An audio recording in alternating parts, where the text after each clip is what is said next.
Pastor Dean, this question is specifically for you. Of course, I've heard you teach on flat Earth several times before, and two things I wanted you to talk about. One was the rainbow and how what you believe where the rainbow comes from with the dome. I want you to go into that a little bit. And secondarily, we've been lied to and told that the sky is blue because it's reflecting from the oceans. Can you touch on both of those, please? First of all, why is it not? Why is it blue over land? I'd wonder. Huge areas of land, so that doesn't make sense. I'm sorry. What was the first part again? The rainbow. That's right. I do believe. Now I'm going to say this. I don't understand it fully how it's working. The light is an interesting thing, and I think there's light from God. Remember, He said in the beginning, "Let there be light," and then on the fourth day, He made the sun, the moon, the stars for light.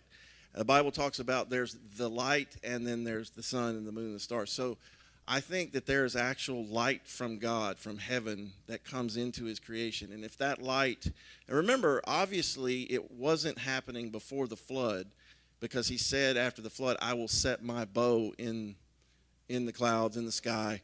And so I think it is something, I really believe that it is God's light shining through probably water and glass and creating that. But the fact that it always creates a dome shape every time, right, tells you that whatever is, that there has to be something causing that.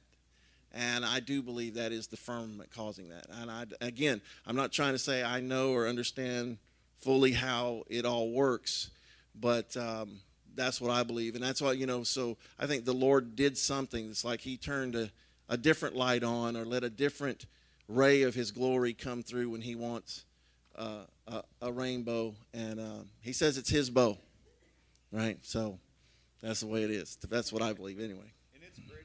And I don't know why I forgot to put that in. Lately, a couple of the last times I've taught on the firmament, I forgot to put the rainbow stuff in. But it was in the first one, though. I did talk about the rainbow. The color of the sky, well, yesterday I was talking about that with the blue sapphire stone.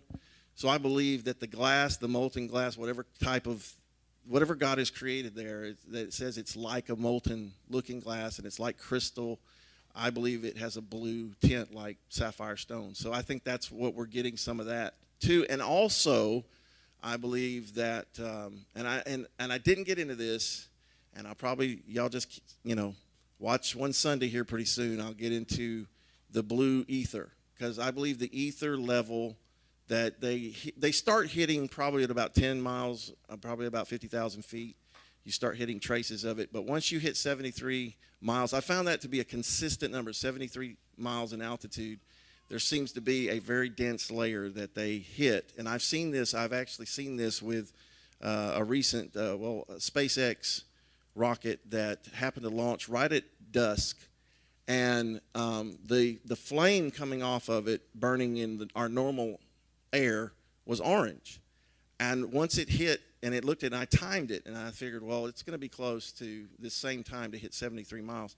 And about the time you could tell they hit this level where the exhaust from the rocket turned blue. And it looked like it was plowing through a blue water almost. And so this what I believe it's the ether, the blue ether. What's interesting is, it was Plato or Aristotle. Anyway, one of them were talking about that they called the ether the upper blue air. Now, how could they know that back then? They couldn't go up there, right? So they must have got that information from fallen angels as well, the Nephilim. But, when Auguste Piccard went up in 1931, in that article in the Popular Science magazine, I remembered this because it said that he trapped some of the air at that altitude, and it was blue. And then with this SpaceX rocket, you can clearly see the transition. But 73 miles. So what does that come to? About 73. Yeah. Yeah. And see, that's where the Go Fast rocket, and everybody remember early on said it hit the dome, but it didn't. It hit that ether level because it just kind of paused and hung there for a second. and then it started down. And if it had hit solid glass, molten glass, it would have just disintegrated. And so it hit that, I believe, and that's why they have 2- and 3-stage rockets, because it's so dense, it's so thick, they have to plow through it. And you can watch the SpaceX. Go look at the SpaceX launches where the one they did at dusk from California, and you'll see they hit that and they start plowing through it. And that's why they need rockets, because they got to plow into that. That area up there, that's what when they say space, the ones that know, that's what they mean is space. This level they reach where they plow into that dense ether, gas, and current level, and that's where, and the rockets open up, the nose cones open up, and they eject the satellite that has a balloon that inflates, and they inject it into that, and it stays up there longer than it would below that level. So, and I've confirmed this through multiple documents that have been declassified. I think there's a whole chapter in the book on the balloon satellites that gets into that. So, but anyway, that's